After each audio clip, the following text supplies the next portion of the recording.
नमस्कार साथियों, मैं मनीष मेवाल आप सभी का आपके अपने चैनल में तहे दिल से स्वागत और अभिनंदन करता हूं। मैं उम्मीद करता हूं कि आप सभी शानदार, जबरदस्त और जिंदाबाद होंगे और आप सभी की कक्षा 12 की जो तैयारियां हैं वो बिल्कुल धमाकेदार चल रही होंगी। और इन्हीं धमाकेदार तैयारियों को और भी धांसू बनाने के लिए आज हम लोग पढ़ने जा रहे हैं कक्षा 12 की अर्थशास्त्र में समष्टि अर्थशास्त्र का अध्याय 5 सरकारी बजट एवं अर्थव्यवस्था, government budget and the economy के बारे में पढ़ रहे हैं। क्लास 12 की मैक्रो इकोनॉमिक्स समष्टि अर्थशास्त्र का ये चैप्टर है और आज इसी चैप्टर का लेक्चर नंबर है 10 और 10 पर आज ये चैप्टर हो जाएगा हमारा बस इसके बाद चैप्टर के लेक्चर्स नहीं आएंगे, चैप्टर पूरा कंप्लीट हो जाएगा। तो आज इस लेक्चर नंबर 10 में हम लोग क्या कवर करेंगे गुरुजी? आज अपन लोग पढ़ेंगे राजकोषीय नीति। क्या पढ़ेंगे? राजकोषीय नीति, या जिसको हम लोग कहते हैं फिस्कल पॉलिसी। तो चलिए शुरू करते हैं आज के लेक्चर को। राजकोषीय नीति या फिस्कल पॉलिसी जो दिया हुआ है वो बॉक्स में दिया हुआ है बेटा। राजकोषीय नीति या फिस्कल पॉलिसी जो है वो बॉक्स में दिया हुआ है। एक्चुअल में जो आपके बॉक्स में दिया गया है फिस्कल पॉलिसी, राजकोषीय नीति, वो बहुत थोड़ा सा हाई लेवल तक का मैं इसको मानता हूं और इतना ज्यादा डीप में ना तो पूछा जाता है ना इतना डिटेल में कोई बोर्ड जाता है, जितना मैंने जहां तक देखा है। तो इसलिए अपन सिर्फ एक फिस्कल पॉलिसी क्या होती है क्या नहीं, इसका थोड़ा सा जो ओवरव्यू है, बेसिक जो बात है फिस्कल पॉलिसी के बारे में वो जानेंगे और जो इंपॉर्टेंट चीज है वो जानेंगे।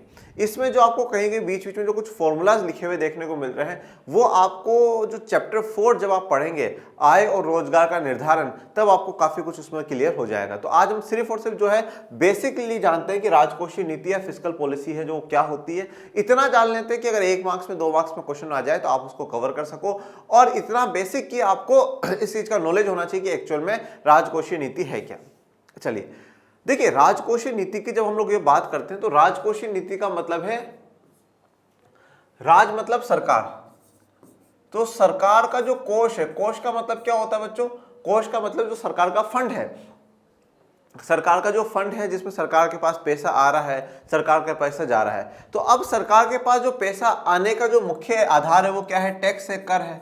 और सरकार के जाने का मुख्य मतलब क्या है? व्यय।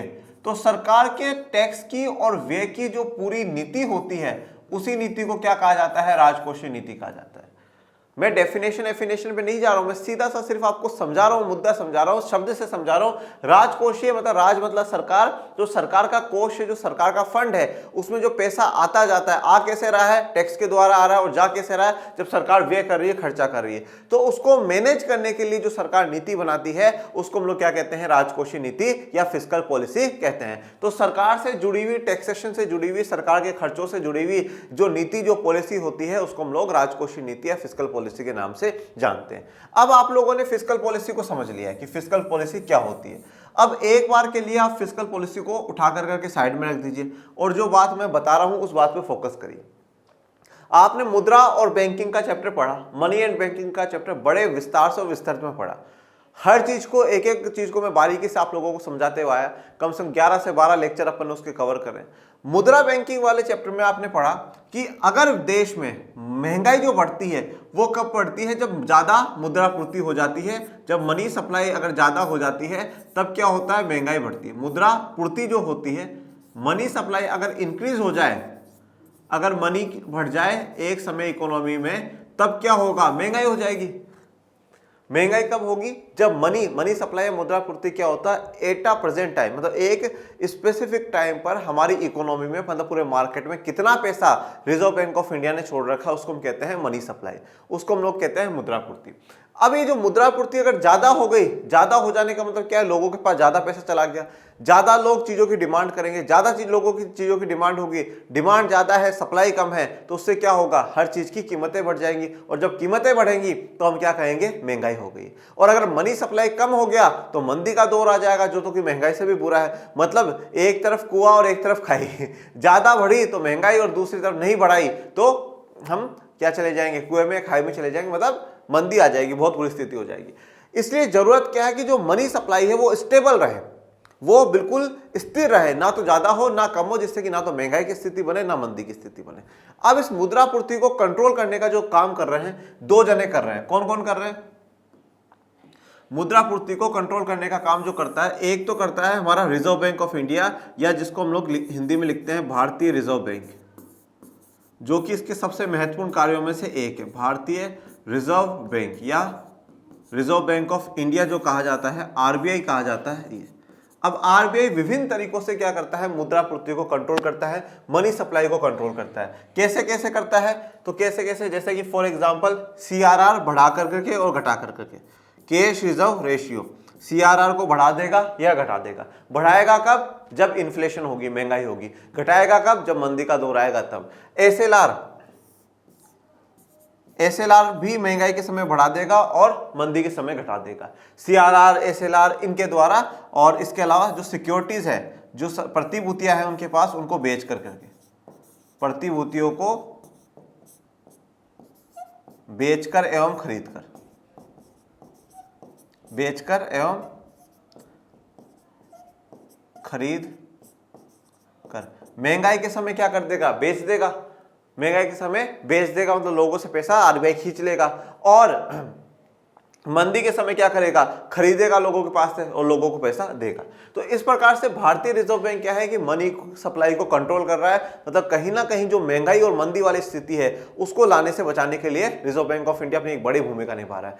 परंतु रिजर्व बैंक ऑफ इंडिया के अकेले से काम करने से नहीं चलेगा। अब एक तरफ रिजर्व बैंक ऑफ इंडिया तो पैसा खींचता खींचता परेशान हो रहा है, और दूसरी तरफ सरकार अंधाधुंध पैसा छोड़ती जा रही है इकोनॉमी में। वहां से भी कर्जा ले लिया, विदेशों से ये लो पैसा, आरबीआई से भी एक्स्ट्रा करेंसी छपवा रही, डिफिसिट फाइनेंसिंग करवा रही, और पैसा देती जा रही है। तो अब अगर रिजर्व बैंक ऑफ इंडिया और कुछ कर रहा है, सरकार और कुछ कर रही है, तो कहीं ना कहीं तो स्थिति सही बैठेगी नहीं, कहीं ना कहीं तो समस्या आएगी। तो इसलिए जो दूसरा मुद्रा आपूर्ति को कंट्रोल करने का कहीं ना कहीं काम करता है, वो करता है देश की सरकार। और देश की जो सरकार करती है वो इसके लिए बनाती है बेटा राजकोषीय नीति। सरकार इसके लिए क्या करेगी, राजकोषीय नीति बनाएगी।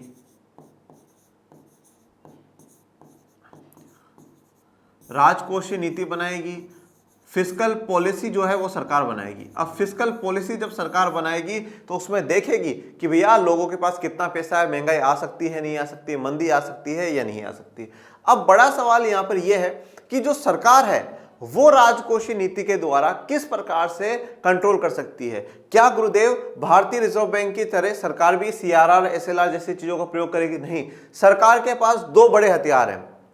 सरकार के पास दो बड़े हथियार हैं, जिसमें से एक तो क्या है बच्चों, एक हथियार तो है उसके पास टैक्स, वेरी इंपॉर्टेंट, ध्यान दीजिएगा टैक्स। और दूसरा जो हथियार है वो है उसका व्यय करना या एक्सपेंडिचर, खर्चा जो हम लोग कहते हैं। ये दो बड़े हथियार सरकार के पास है। अब टैक्स कब बढ़ाएगी कब घटाएगी वो बड़े ध्यान से सुनना। अब जब होता है, जब अगर मान लीजिए कि मंदी का दौर चल रहा है, पहले हम कहते हैं कि जब मंदी का दौर चल रहा है, मंदी के दौर का अर्थ क्या है मेरे प्यारे विद्यार्थियों? मंदी के दौर का मतलब यह है कि हमारी इकोनॉमी में, हमारे मार्केट में पैसे की कमी है, लोगों के पास पैसा नहीं है, लोग रोजगार नहीं पा रहे हैं, लोग उद्योग नहीं लगा पा रहे हैं, उत्पादन सा रुक गया है। मंदी है मतलब पैसा सरकार को छोड़ना है। पैसा सरकार को छोड़ना है तो सरकार क्या करेगी, टैक्स को कम कर देगी बच्चों, टैक्स को कम कर देगी। टैक्स को कम कर देगी मतलब लोगों के पास अब ज्यादा पैसा है। पहले कोई व्यक्ति 1000 रुपए कमा रहा था, सरकार 10 रुपए टैक्स ले रही थी, अब सरकार बोल रही 1 रुपए दे दो, मतलब अब 9 रुपए और भी बच रहे हैं। तो मंदी के समय सरकार क्या कर देगी, टैक्स को घटा देगी। और वे जो सरकार अपने खर्चे कर रही थी, डेवलपमेंट प्रोजेक्ट्स पे खर्चा कर रही थी, लोगों में जो पैसे और देने का काम कर रही थी, वो सरकार बढ़ा देगी। क्योंकि सरकार चाहती कि ज्यादा से ज्यादा इकोनॉमी में पैसा जाए। रिजर्व बैंक ऑफ इंडिया तो अपनी तरफ से काम करेगा ही करेगा, सरकार क्या कर रही है अभी फोकस उसी पे देना है। तो टैक्स कम कर दिया जाएगा, व्यय को बढ़ा दिया जाएगा। ये कब करेगी, जब मंदी का दौर आएगा, जब डिफ्लेशन का दौर आएगा। उसके आगे जो दूसरी कंडीशन होती है वो होती है महंगाई, जिससे कि हम सभी बहुत अच्छे से परिचित होते हैं, ठीक है ना। महंगाई, अब महंगाई के समय मतलब ये हो गया कि ज्यादा पैसा मार्केट में चला गया है, खींचना है पैसा, तो सरकार क्या करेगी, टैक्स इंक्रीज कर देगी, सरकार टैक्स को बढ़ा देगी, और जो व्यय सरकार कर रही थी उनको सरकार कम कर देगी। तो कहीं ना कहीं ये जो राजकोषीय नीति होती है, ये देश में महंगाई को और मंदी को कंट्रोल करने में एक बड़ी भूमिका निभाने को हमें देखी जाती है। तो राजकोषीय नीति या फिस्कल पॉलिसी जो है, फिस्कल पॉलिसी सीधा सा मैटर बस इतना सा है कि भैया हमें एक स्थिरता वाली अर्थव्यवस्था चाहिए, जहां पर ना तो महंगाई का दौर हो ना मंदी का दौर हो। अब ध्यान दीजिएगा, जैसे कि आप सभी को पता है कि हमारे देश का, भारत का संविधान, ठीक है, भारत के संविधान का आर्टिकल नंबर 112, अनुच्छेद 112, अनुच्छेद 112 क्या कहता है, आर्टिकल 112 ये कहता है कि हर साल सरकार को संसद में वार्षिक वित्तीय ब्यौरा पेश करना पड़ेगा। एनुअल फाइनेंशियल स्टेटमेंट जो है वो सरकार को देना पड़ेगा। एनुअल फाइनेंशियल स्टेटमेंट जो है वो सरकार को देना पड़ेगा। एनुअल फाइनेंशियल स्टेटमेंट, वार्षिक वित्तीय ब्यौरा सरकार को कहां देना पड़ेगा? संसद में देना पड़ेगा, संसद में देना पड़ेगा। अब ये वार्षिक वित्तीय ब्यौरा क्या है? ये जिसको हम आम भाषा में क्या कहते हैं? बजट कहते हैं। मतलब सरकार को हर साल बजट संसद में रखना होगा। कब रखती है सरकार? 1 फरवरी को रखती है। कब रखती है? 1 फरवरी को सरकार संसद में बजट रख देती है। अब इस बजट में सरकार सिर्फ यही नहीं बताती कि साहब हम आने वाले साल में ये कर देंगे, वो कर देंगे, ऐसा कर देंगे, वैसा कर देंगे, ये तो बता नहीं है, बट उसके साथ सरकार ये भी अपनी जो फिस्कल पॉलिसी होती है उसका भी जिक्र सरकार यहाँ पे करती है। सरकार अपनी राजकोषीय नीति, फिस्कल पॉलिसी भी सरकार बताती है कि साहब इस वाले में हम अब जो टैक्स है वो इतना इंक्रीज करेंगे और इतना डिक्रीज करेंगे। ये सरकार बताएगी कि साहब इस बार, जैसे मैं आपको बताऊं, पहले 5 लाख तक शायद टैक्स नहीं लगता था, अब पिछले बजट में सरकार ने 7 साढ़े 7 लाख तक कर दिया कि 7 साढ़े 7 लाख तक कोई टैक्स नहीं लगेगा। ओके, एक बार और गूगल पर आप सर्च कर लीजिएगा। तो टैक्स बढ़ा घटा सकती है सरकार, ठीक है। तो टैक्स के बारे में एक बड़ी इंफॉर्मेशन सरकार उस बजट में देती है कि साहब अब आने वाले इस वर्ष में ये इस प्रकार के जो टैक्सेस है उनमें कमी आएगी, टैक्स हम कम कर रहे हैं, हम बढ़ा रहे हैं, ये जो भी चर्चा है वो देती है। मतलब फिस्कल पॉलिसी के बारे में भी सरकार बजट में, एनुअल फाइनेंशियल स्टेटमेंट में जानकारी दे रही है। इसके अलावा सरकार कहां से लोन ले रही है, कर्जा कहां से कर रहे हैं, टोटल कितना मनी इन है, कितना आउट है, कितना कर्जा उतर गया है, कितना नहीं है, वो सारी जानकारी अपनी फिस्कल पॉलिसी में देते हुए अपने जो खर्चे हैं उन खर्चों को भी सरकार बताती है।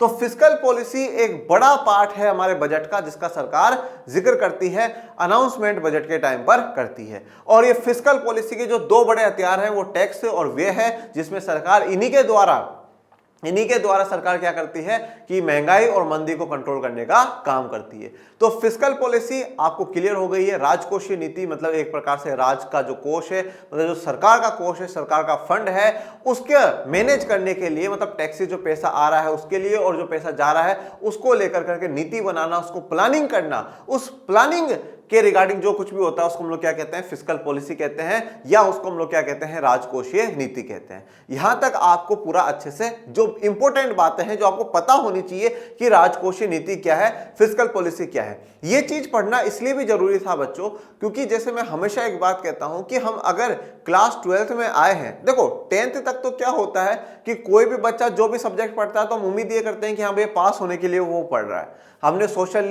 पढ़ ली, कोई बात नहीं, मैथ्स पढ़ लिया, साइंस पढ़ ली, ये पढ़ लिया।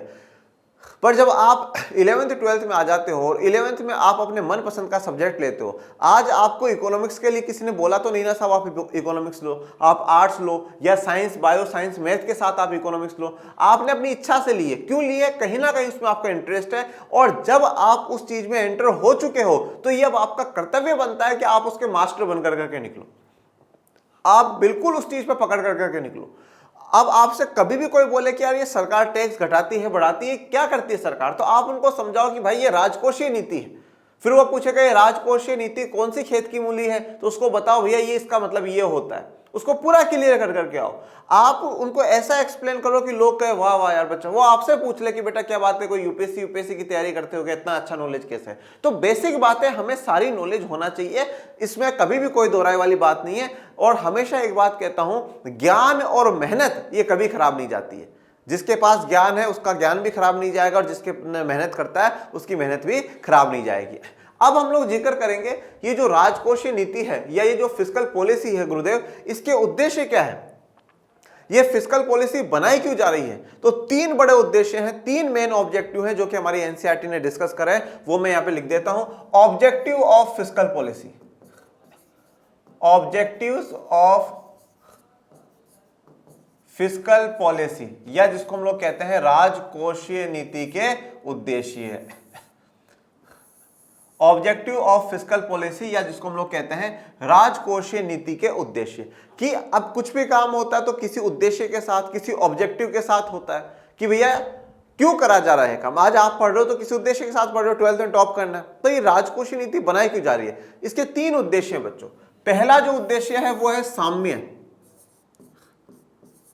साम्य का मतलब इंग्लिश में लिखा गया है इक्विटी। दूसरा है बच्चों संवर्धी, इसका मतलब है ग्रोथ। और तीसरा जो अपना होता है वो है स्थिरता बेटा, जिसका अर्थ है इंग्लिश में स्टेबिलिटी।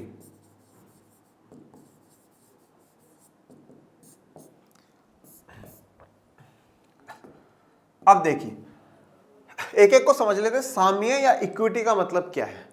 जब आपने सरकारी बजट के उद्देश्य पढ़े थे तो उस उद्देश्य में देखो, सरकारी बजट का कहीं ना कहीं भाग है राजकोषीय नीति। तो जो सरकारी बजट के उद्देश्य कहीं ना कहीं वो उद्देश्य राजकोषीय नीति, फिस्कल पॉलिसी के भी हैं। और सरकार के बजट में एक मुख्य जो आधार है वो यही है कि उसके पास पैसा आता है टैक्स के द्वारा और जो खर्चा करती है। तो बजट भी क्या है, सरकार की इनकम और खर्चे की जो पूरी जानकारी वह भी बजट ही है। तो सबसे पहले साम्य की जब हम बात करते हैं, इक्विटी की हम बात करते हैं, तो सरकार के बजट के उद्देश्यों में यह था कि सरकार आर्थिक असमानता को दूर करना चाहती है, इकोनॉमिक इनइक्वालिटी को दूर करना चाहती है। तो इसके लिए सरकार क्या करती है, जिनकी इनकम ज्यादा है उनके पे क्या लगाती है, प्रगतिशील कर लगाती है, प्रोग्रेसिव टैक्स लगाती है। मतलब आपकी इनकम बढ़ती जाएगी, आपको टैक्स हमें ज्यादा देना है। और जिनकी इनकम कम है उन पे कम टैक्स है, और जिनके पास इतना आय का साधन नहीं है सरकार उनको विभिन्न प्रकारों से अलग अलग रूप में सरकार उनकी मदद करेगी। जैसे सरकार उनको सहायकी मतलब सब्सिडी देगी सरकार उनको। इसके अलावा सरकार उनको फ्री में कुछ दे सकती है, सरकार रोजगार के लिए उनको कुछ अवसर प्रदान कर सकती है। इस प्रकार के मौके सरकार देती है। तो साम्य का मतलब यही है कि कहीं ना कहीं जो आर्थिक असमानता है उसको दूर करना है, इनइक्वालिटी जो है उसको दूर करना है इकोनॉमिक बेसिस पर। साम्य अटेन करना है, अचीव करना है, जिससे कि सबके पास सही रूप से संसाधन हो। दूसरा सबसे इंपॉर्टेंट संवर्धी होनी चाहिए, ग्रोथ होनी चाहिए, इकोनॉमिक ग्रोथ हमारी होनी चाहिए। इकोनॉमिक ग्रोथ, इकोनॉमिक ग्रोथ का मतलब क्या है यहाँ पर, इकोनॉमिक ग्रोथ का मतलब हम ये कह सकते हैं कि जो हमारा जीडीपी है, जो ग्रोस डोमेस्टिक प्रोडक्ट है, हमारा जीडीपी जो है, सकल घरेलू उत्पाद जो हमारा है वो इंक्रीज होना चाहिए। मतलब देश में वस्तु और सेवाओं का जो उत्पादन है उसमें बढ़ोतरी होनी चाहिए। वस्तु और सेवाओं के जो उत्पादन है वो बढ़ने चाहिए, ज्यादा ज्यादा उत्पादन बढ़ना चाहिए। अब जब उत्पादन बढ़ेगा, देखिए जीडीपी बढ़ने का मतलब क्या है, जीडीपी बढ़ने का मतलब यह है कि देश में प्रोडक्शन बढ़ा है, उत्पादन बढ़ा है, उत्पादन इंक्रीज हुआ है। उत्पादन बढ़ना या प्रोडक्शन बढ़ने का मतलब यह है कि ज्यादा उद्योग लग गए होंगे। अब ज्यादा उद्योग लगे हैं तो उसमें काम की भी आवश्यकता होगी, मतलब लोगों को ज्यादा रोजगार मिलना शुरू हो चुका है, लोगों को रोजगार मिलना शुरू हो चुका है। तो कहीं ना कहीं इकोनॉमिक ग्रोथ में जीडीपी जो है, जीडीपी का इंक्रीज होना, सकल घरेलू उत्पाद का इंक्रीज होना आवश्यक है। सकल घरेलू उत्पाद का अर्थ वैसे पहले भी चर्चा कर चुके हैं और मैं बता देता हूं। सकल घरेलू उत्पाद का मतलब यह है कि देश की सीमाओं के अंदर एक वर्ष के अंदर जितनी भी अंतिम वस्तु और सेवाओं का बाजार मूल्य होता है उसको हम लोग जीडीपी कहते हैं। मतलब एक साल के अंदर देश के अंदर कितना सामान, कितनी सेवाएं बनी और उनका क्या मार्केट वैल्यू, मार्केट में उनकी कितनी प्राइस है, वो टोटल जो होगा वो जीडीपी कहलाएगा। तो इकोनॉमिक ग्रोथ होनी चाहिए। अब एक बार इन दोनों को देखें, साम्य और संवर्धी अगर हम बात करें तो इसमें हम ये कह सकते हैं कि इकोनॉमिक ग्रोथ जो हमारे देश में सरकार का एक बड़ा उद्देश्य रहा है हमेशा, economic growth with social justice. Economic growth with social justice, इसका मतलब क्या हुआ गुरुदेव, मतलब इकोनॉमिक ग्रोथ आर्थिक विकास भी होना चाहिए, संवर्धी भी होनी चाहिए, पर सामाजिक न्याय के साथ। ऐसा नहीं हो कि समाज के साथ अन्याय हो रहा है, किसी वर्ग को, किसी व्यक्ति को ही ज्यादा फायदा मिलता जा रहा है, बाकी किसी को नहीं मिल रहा है, ऐसा नहीं होना चाहिए। सोशल जस्टिस भी बिल्कुल क्लियर है, economic growth with social justice. तो इकोनॉमिक ग्रोथ की क्या होगी, सोशल जस्टिस के साथ हमें करना है। मतलब आप ग्रोथ करिए पर सोसाइटी में जस्टिस भी होना चाहिए। और ये चीज अगर आपके पास पॉलिटी है तो आपने पॉलिटी में भी पढ़ा होगा कि कोई समाज, कोई समुदाय पिछड़ा हुआ नहीं रहना चाहिए, उनको बराबरी में लेकर करके चलना है। तो मतलब यहाँ पे जो आर्थिक असमानता उसको दूर करना है और आर्थिक विकास भी करना है। अब वापिस अब इस वाले के साथ इसको भी कनेक्ट करके देखो, इसको भी इसके साथ कनेक्ट करके देखो। और कनेक्ट जब आप कर रहे हो तो ये देखो, इकोनॉमिक ग्रोथ मतलब जीडीपी बढ़ना, जीडीपी बढ़ने का मतलब उत्पादन बढ़ना, उत्पादन बढ़ने का मतलब है रोजगार बढ़ना। इकोनॉमिक स्टेबिलिटी का मतलब यह आ जाता है कि सरकार क्या करे, आय एवं रोजगार का निर्धारण करे। सरकार क्या करे, आय एवं रोजगार का निर्धारण करे, जो कि आपका चैप्टर नंबर 4 है, जो कि अभी अपन पढ़ेंगे। आय एवं रोजगार का निर्धारण, इनकम एंड आउटपुट, निर्गत या जो अब निर्गत कब होगा, जो काम धंधा करेंगे लोग तभी आउटपुट बनेगा, तो उसका निर्धारण करना। अब देखो क्या है, अब आय और रोजगार का निर्धारण कैसे, सरकार उत्पादन बढ़ाने में सरकार बड़ी भूमिका दे सकती है। कोई कंपनी आना चाहती है और उनको लगता है कि नहीं साहब भारत तो बहुत महंगा है, तो सरकार उनको टैक्स में छूट दे करके, सस्ते में जमीनें उपलब्ध करवा करके, इस प्रकार से सरकार उनकी मदद कर सकती है। और अगर ज्यादा उद्योग लग गए, ज्यादा उत्पादन होने लगा, तो ऑटोमेटिकली लोगों को रोजगार मिलेगा, और रोजगार लोगों को मिलेगा मतलब इसकी मतलब आय बढ़ेगी। और जब लोगों के पास आय रहेगी, रोजगार रहेगा, सब कुछ सही चलता रहेगा, तो सरकार की जो हमारी अर्थव्यवस्था है वो क्या रहेगी, ना तो महंगाई में पहुंचेगी और न ही मंदी के दौर में पहुंचेगी। दोनों में क्या है, बराबर रहेगा। हमारी अर्थव्यवस्था स्थिर रहेगी, स्टेबल रहेगी, मतलब ना महंगाई की तरफ झुकाव जाएगा, ना मंदी की तरफ झुकाव जाएगा। तो ये मुख्यतः 3 ऑब्जेक्टिव या उद्देश्य है हमारी राजकोषीय नीति या फिस्कल पॉलिसी के। इकोनॉमिक ग्रोथ करना, इकोनॉमिक स्टेबिलिटी लेकर के आना, सामने इकोनॉमिक इक्विटी करना, ये जो 3 है ये बड़े उद्देश्य हमारी फिस्कल पॉलिसी के हैं। सभी सरकारें इन उद्देश्यों को ध्यान में रख करके राजकोषीय नीतियों का निर्माण करती है, उनको बनाती है। अब सवाल ये आता है, ये जो राजकोषीय नीति है, इस राजकोषीय नीति का कहां से शुरुआत हुई, कौन ऐसा व्यक्ति था जो राजकोषीय नीति के बारे में जिक्र करता है, आइए देखते हैं।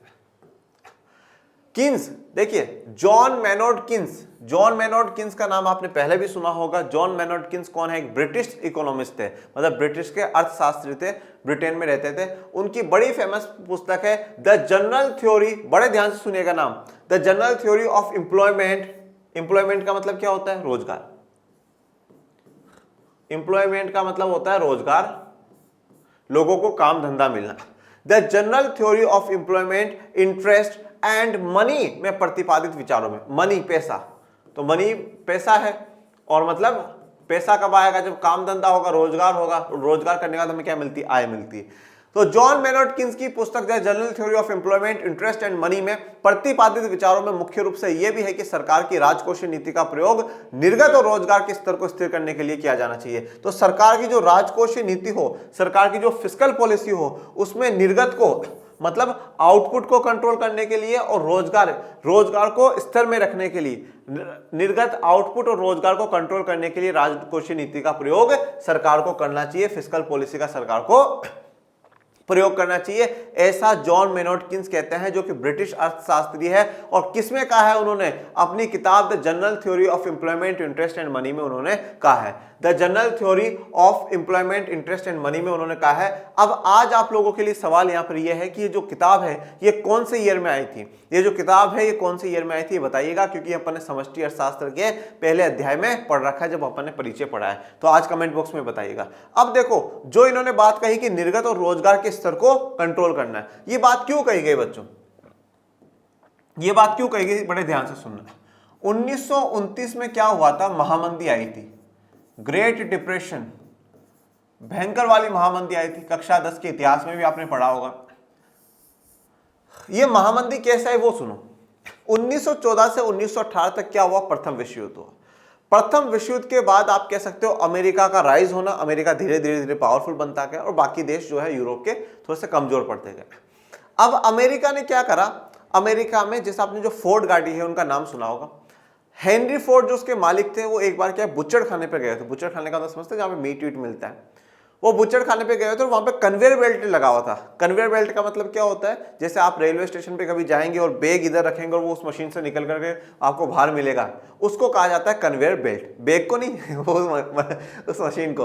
तो ये कन्वेयर बेल्ट था। उसने बुच्चड़ खाने में इस कन्वेयर बेल्ट को देखा कि यहाँ पे रखते हैं, वहां पे व्यक्ति उठा करके चल देता है, पैसे दे देता है, बढ़िया काम यार, बहुत जल्दी काम। उसने यही मॉडल अपनी गाड़ियों पे अपनाया कि सब ऐसी मशीनें लगा दे और एक सामान यहाँ हो, दूसरा उसको पास करता जाए और जल्दी जल्दी बनता जाए। अच्छा ये हुआ और मास प्रोडक्शन उस समय होने लगा, वृहत उत्पादन उस समय होने लगा, मतलब बहुत हाई लेवल पर उत्पादन होने लगा और काफी अच्छे सस्ते में लोगों को सामान वस्तुएं वो मिलने लगी। अमेरिका में बिकी, पूरे विश्व में उन्होंने बेचना शुरू करा, गजब का मास प्रोडक्शन हो गया। 1919 की कहानी में आपको ये सुना रहा हूं, 1929 तक आते आते प्रोडक्शन आधा हो गया था। क्योंकि डिमांड धीरे धीरे कम हो गई थी। और वहां पे क्या आ गया, फिर मंदी का दौर आ गया। और मंदी में अमेरिका की यह हालत हुई कि काफी बैंक दिवालिया घोषित हो गए, मतलब उनके पास पैसे देने के लिए पैसे नहीं बचे, कंपनियों पे जो है ताले लग चुके थे, कंपनियां बंद हो चुकी थी, और इस मंदी का प्रभाव पूरी दुनिया पर ही पड़ा।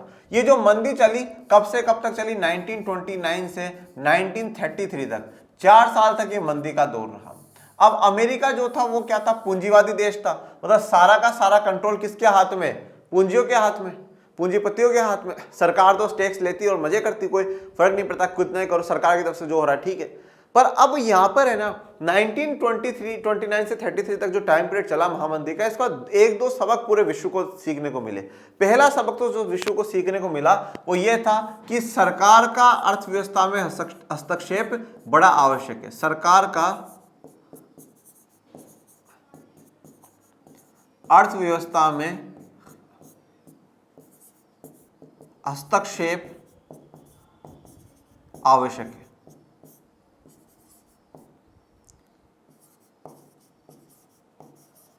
आवश्यक है कि सरकार अर्थव्यवस्था में हस्तक्षेप करे, इंटरफेयर करे, सब कुछ पूंजीपतियों के पर ना छोड़े। तो सरकार को अर्थव्यवस्था में इंटरफेयर करना चाहिए, दखलंदाजी करनी चाहिए, और जब उनको लगे कि नहीं साहब स्थितियां खराब हो रही है तो वो कंट्रोल कर सके, क्योंकि सारा का सारा जब उनके हाथ में छोड़ दोगे तो वहां से कंट्रोल नहीं होगा, पर कुछ सरकार के हाथ में रहेगा तो कंट्रोल हो जाएगा। और इसका इसलिए भी बढ़िया तारीफ इसलिए हुई क्योंकि सोवियत संघ जो आज का रशिया है, उस समय रशिया और उसके 14-15 राष्ट्र मिलकर करके सोवियत संघ बनाते थे। उस सोवियत संघ में क्या है ना, पत्ता भी नहीं हिला, मतलब कोई समस्या नहीं हुई, क्योंकि वहां पे समाजवाद की विचारधारा चल रही थी जो ये कहती है कि ज्यादा ज्यादा कंट्रोल सरकार के हाथ में होना चाहिए। तो पूरी दुनिया को ये लगा कि यार साहब कहीं ना कहीं तो बात ठीक है, सरकार को भी कुछ ना कुछ चीजें कंट्रोल करनी ही चाहिए। तो 1929-33 का में पहला सबक जो दुनिया को मिला वो ये मिला कि सरकार को अर्थव्यवस्था में हस्तक्षेप करना चाहिए, अर्थव्यवस्था को कंट्रोल करना चाहिए। दूसरी बात जो हुई वो ये थी कि वृत्त उत्पादन जो है, वृत्त उत्पादन मास प्रोडक्शन जो है वो बिना मांग के बेकार है, वो बिना मांग के बेकार है। अगर डिमांड ही नहीं होगी तो सप्लाई का क्या मतलब है। आज कोई 1 लाख चीज बना दे और मांगने वाले एक जना भी नहीं तो फिर क्या मतलब है, वो तो बेकार है। तो अब ये जब डिमांड कब होगी, जब लोगों के पास पैसा होगा तभी तो लोग डिमांड करेंगे, और पैसा कब होगा, जब लोगों के पास रोजगार होगा, और लोगों के पास रोजगार कब होगा, जब देश में ज्यादा ज्यादा उत्पादन हो रहा होगा, आउटपुट आ रहा होगा, निर्गत आ रहा होगा, तभी तो रोजगार मिलेगा लोगों को, है ना। तो इसलिए यहां से देखो, यहां से ये बात निकल के आती है कि आय और निर्गत और रोजगार के स्तर को स्थिर रखना चाहिए। मतलब ये घटना बढ़ना नहीं चाहिए, रोजगार घट गए तो मंदी का दौर आ जाएगा, ज्यादा रोजगार बढ़ गए तो महंगाई का दौर आ जाएगा। इसको कंट्रोल रखना, इसको बैलेंस रखना बड़ा जरूरी है। तो ये बात पूरी कहानी जो आपको समझाई गई वो इसलिए समझाई गई, इसलिए ये मुद्दे ध्यान में आए हैं कि सरकार को अर्थव्यवस्था में हस्तक्षेप करना चाहिए, सरकार को रोजगार में, निर्गत में ध्यान देना चाहिए और कंट्रोल लगाना चाहिए। अब सरकार के हाथ में होगा, सरकार को लगेगा कि नहीं साहब ज्यादा रोजगार हो जाएगा, महंगा हो जाएगा, कुछ कंपनी को होल्ड पे रख सकती है। इसके अलावा देखो, आपको मैं यहां पे लिखवा देता हूं, एक उद्देश्य आप ये भी लिख सकते हो, हर सरकारें चाहती है कि 100% पूर्ण रोजगार मिलना चाहिए, फुल एम्प्लॉयमेंट होना चाहिए। मतलब हमारी जो पूरी अर्थव्यवस्था उसमें सभी को रोजगार मिले, सभी को काम धंधा मिले। फुल एम्प्लॉयमेंट का मतलब ये भी है कि हमारे पास जो संसाधन है, मानवीय संसाधन है, वो पूरा यूज करा जा रहा है, कुछ भी बकाया छोड़ा नहीं जा रहा, कोई भी फ्री नहीं है। ये चीज का भी मैसेज यहां से जाता है। अगर एग्जाम में पूछे तो आप ये 3 लिख दीजिएगा, बाकी इसको मत लिखिएगा। व्यय और करों में परिवर्तन के माध्यम से सरकार निर्गत और आय में वृद्धि करने का प्रयास करती है। देखिए अब बड़े ध्यान से सुनिएगा, मैंने 2 हथियार बताए सरकार के, पहला व्यय एक्सपेंडिचर और दूसरा करों में कर। तो व्यय में और करों में परिवर्तन करके इनके द्वारा सरकार क्या निर्गत मतलब जो आउटपुट आता है, जो टोटल उत्पादन होता है वो, और आय में वृद्धि करने के प्रयास करती है। मतलब आउटपुट उनको बढ़ाने की कोशिश सरकार करती है, जिससे लोगों के पास आय आए, पैसा आए और स्थितियां है वो सुधरी रहे, जिसका उद्देश्य अर्थव्यवस्था के उच्चावचन को स्थिर करना है। मतलब जो अर्थव्यवस्था में अगर ऊपर नीचे रहता है कि कभी महंगाई कभी मंदी वाला दौर है तो उसको स्थिर करके रखना है। इस प्रक्रिया में राजकोषीय नीति से एक आधिक्य जब कुल प्राप्तियां व्यय से अधिक होती है, अथवा एक संतुलित बजट जब व्यय और प्राप्तियां बराबर होकर बजाय एक घाटे के बजट का सर्जन होता है। अब देखिए यहां पर क्या है कि पहली बात तो राजकोषीय नीतियों पर ज्यादा ध्यान देने की जरूरत कब होती है, जब आपका घाटे का बजट होता है। ठीक है, घाटे का बजट में क्योंकि सरकार बहुत ज्यादा व्यय कर रही है, बहुत ज्यादा है, तो सही हो सकता है कि महंगाई की स्थिति आ जाए। और आधे के बजट है, सरप्लस बजट है, ठीक चल रहा है, संतुलित बजट है, वो ठीक है, के बजाय एक घाटे के बजट का सर्जन होता है। और दूसरी बात ये भी ध्यान रखिएगा कि जब सरकार बहुत ज्यादा खर्चा करती है, एक्सपेंडिचर करती है जनता पर, तो वहां पे घाटे का बजट बनता है, आधे के या संतुलित बजट नहीं बनता। परंतु कभी कभार क्या होता है, जिन अर्थव्यवस्थाओं का, जिन सरकारों का बजट घाटे का होता है, उन सरकारों को एक अच्छी सरकारें भी माना जाता है। क्यों माना जाता है? इसका अर्थ ये जाता है कि सरकार व्यय में बहुत ज्यादा खर्चा कर रही है, और किसके लिए कर रही है? जनता के लिए कर रही है, जनता के विकास के लिए कर रही है। परंतु एक हद से ज्यादा कर्जा होना, एक हद से ज्यादा घाटे में बजट जाना, वो अर्थव्यवस्था के लिए ठीक नहीं होता। आय निर्धारण के पूर्व विश्लेषण में सरकारी क्षेत्र को शामिल करने से उत्पन्न प्रभावों का अध्ययन हम आगे करेंगे। अब आय निर्धारण में जो सरकारी क्षेत्र को अगर हम शामिल कर लेते हैं तो उस पर क्या प्रभाव पड़ेगा वो हम आगे चर्चा करेंगे। सरकार दो विशिष्ट विधियों से प्रत्यक्ष रूप से संतुलित आय के स्तर पर प्रभाव डालती है। अब मेरी बात बहुत ध्यान से सुनो, मैंने भी आप लोगों को क्या समझाया कि जो मांग है वो किस पर डिपेंड करती है? आय पर डिपेंड करती है, आय रोजगार पर डिपेंड करती है। अब जो मांग है, या व्यष्टि अर्थशास्त्र में पढ़ करके आ चुके हो कि एक एक व्यक्ति की मांग है, मेरी मांग, आपकी मांग, उसकी मांग, फिर वो बाजार मांग आपने पढ़ लिया। एक होती है बेटा समग्र मांग। क्या होती है? समग्र मांग, या जिसको कहा जाता है एडी, एग्रीगेट डिमांड। ये समग्र मांग का मतलब, एग्रीगेट डिमांड का मतलब क्या है कि पूरे देश में डिमांड कितनी है, पूरे देश में डिमांड कितनी है। फिर ऐसे समग्र पूर्ति, एग्रीगेट सप्लाई भी होगा, पूरे देश में सप्लाई कितनी है, ठीक है। अब कभी कभार डिमांड को बढ़ाने और घटाने के लिए सरकार अपनी तरफ से एक्टिविटी करती है। डिमांड अगर कम हो रही है तो सरकार बोलेगी साहब आप हमें दे दो, हम खरीद लेते हैं। जैसे किसानों से सरकार गेहूं खरीदती है तो आप हमें दे दो, और सरकार को लगता नहीं साहब बहुत ठीक चल रहा है, तो फिर सरकार बोलती है हमें नीचे, आप तो रहने दो, देख लेंगे बात। ये एग्रीगेट डिमांड और एग्रीगेट सप्लाई जो है, ये आप चैप्टर 4 में पढ़ेंगे इसी किताब के, ठीक है ना, इसी किताब के आप लोग पढ़ेंगे। सरकार द्वारा क्रय की गई वस्तुओं और सेवाओं को जी से, ठीक है, वह सरकार ने जो खरीदा उसको जी से शो करा जाता है। समस्त मांग में वृद्धि होती है। करोड़ अंतरों आय को वाई से दिखाया जाता है। प्रोज्य आय को वाई डी से दिखाया जाता है। प्रोज्य आय भी मैं बता दूंगा आप लोगों को, वैसे बता रखिए। और उपलब्ध जो इनकम है उसको डी का संबंध प्रभावित होता है। चलिए ये भी आपको एक बार बता देता हूं, जिसको हम लोग क्या कहते हैं, डिस्पोजेबल इनकम या personal disposable income, disposable income या हिंदी में प्रोज्य आय। डिस्पोजेबल इनकम क्या होती है? डिस्पोजेबल इनकम का मतलब वो इनकम है जिसको आप डिस्पोज कर सकते हो, मतलब उसका इस्तेमाल कर सकते हो, उसको खर्च कर सकते हो। और वो इनकम क्या होगी? जो मेरी इनकम है उसमें से मैं क्या कर दूंगा, टैक्स माइनस कर दूंगा, और जो अगर मुझे कोई सहायकी मिलती है, कोई सब्सिडी मिलती है, तो वो मैं ऐड कर लूंगा। तो इससे मेरी क्या आ जाएगी, पर्सनल इनकम आ जाएगी। ओके, अगर जैसे मान लीजिए कोई व्यक्ति है 1 लाख रुपए कमाता है, सरकार उससे 10,000 टैक्स लेती है और 5,000 उसको सब्सिडी दे देती गरीब होने के नाते, तो 90,000 प्लस 5,000, तो ये 95,000 आपके पास आ गया। अब देखो सरकार क्या कर सकती है, इस टैक्स के द्वारा, इन सब्सिडियों के द्वारा सरकार हमारी जो पर्सनल डिस्पोजेबल इनकम है, जो हम खर्च कर सकते हैं, उसको प्रभावित कर सकती है।